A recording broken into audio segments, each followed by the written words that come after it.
Inilabas na ng COMELEC ang calendar of activities para sa 2026 BARM parliamentary elections. Itinakda ng komisyon ang filing ng Certificate of Candidacy mula January 5 hanggang January 9, 2026. Magsisimula naman ang campaign period mula February 12, 2026 hanggang March 28, 2026. Ang News Now sa report.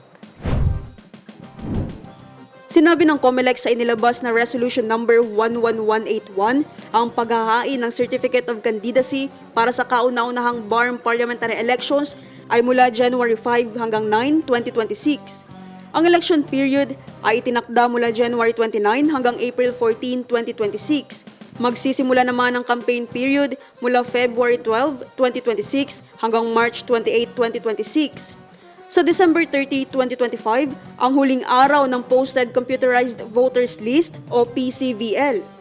January 2 hanggang 15 naman, i-constitute ang electoral boards, special electoral boards at board of canvassers.